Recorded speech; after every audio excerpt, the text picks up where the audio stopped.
বিরুদ্ধে ষড়যন্ত্রে দাঁড়িয়ে যায়, ক্ষতি ততটুকু করতে পারবে যতটুকু তোমার জন্য বরাদ্দ আছে, এর বাইরে কিছু করতে পারবে না। আওয়াজ করে বলেন ঠিক কিনা? এভাবে হাতে কলমে শিখিয়েছেন। বিশ্বনবী সঙ্গ পেয়েছেন, উনাকে বিষ্ণু ইসলাম শিক্ষাবিদ, এডুকেটর অব দিস উম্মাহ হিসেবে সিলেক্ট করেছেন, হাতে কলমে শিখিয়েছেন। বিশ্বনবী একবার প্রকৃতির ডাকে সাড়া দিয়ে এসেছেন, এখন কি করতে হবে? নামাজের জন্য অজু করতে হবে। বিশ্বনবী এসেই দেখেন অজুর বদনায় পানি ভরা, খুশি হয়ে গেলেন, বললেন কে রেখেছে পানি?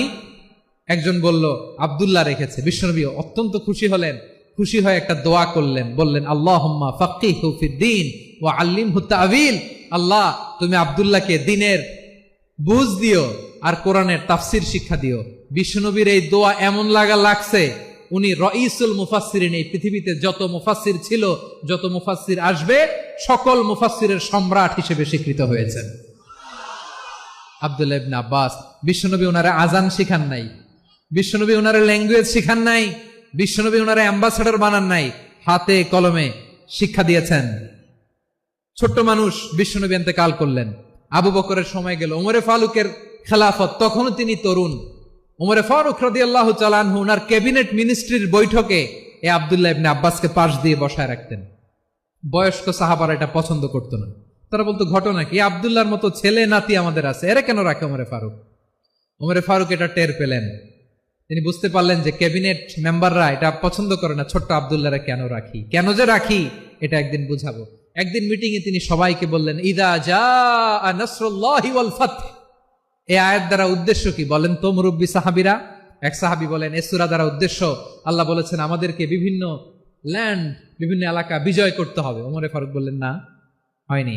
আরেকজন বললেন বিজয় হওয়ার পর আমাদের বেশি বেশি আল্লাহর বরত্বের ঘোষণা দিতে হবে, এটা উদ্দেশ্য। ওমরে ফারুক বললেন না, হয় নাই। যারে জিজ্ঞেস করেন কেউ পারে না। সব শেষ ছোট্ট আব্দুল্লাহরে বলেন আব্দুল্লাহ ইদা জাআ নাসরুল্লাহি ওয়াল ফাতহ এর দ্বারা উদ্দেশ্য কি বলতো? ছোট্ট আব্দুল্লাহ বলেন হুয়া আজালু রাসূলিল্লাহ। এই আয়াত দ্বারা বিশ্বনবীর বিদায়কে উদ্দেশ্য নেওয়া হয়েছে। ওমরে ফারুক বললেন হাযা হুয়া, এটাই তো সঠিক উত্তর, এটাই সঠিক তাফসীর এই আয়াতের। কারণ ইদা জাআ নাসরুল্লাহি ওয়াল ফাতহ, যখন আল্লাহর সাহায্য আর বিজয় আসবে, ওয়া রাআইতান নাসা ইয়াদখুলুনা ফি দীনিল্লাহি আফওয়াজা, আপনি দেখবেন দলে দলে ঢলে ঢলে বানের পানির মতো মানুষ ইসলামের দিকে ঢুকতেছে, ইসলামের বিজয় হয়েছে। তো ইসলামের বিজয়ের মিশন নিয়ে নবী আসছে, বিজয়ী যখন হয়ে গেছে এখন তো নবীর বিদায় হবে। জোরে বলেন ঠিক কিনা? কোন সাহাবী এই সূক্ষ্ম কথাটা ধরতে পারে নাই, ওই আব্দুল্লাহ ছাড়া। আব্দুল্লাহ যখন উত্তর দিছে সব সাহাবীদের টনক নড়েছে। এরপর থেকে কোন ক্যাবিনেট মিটিং এ আর কোন সাহাবারা কোনো প্রশ্ন করে নাই। আওয়াজ করে পড়েন সুবহান।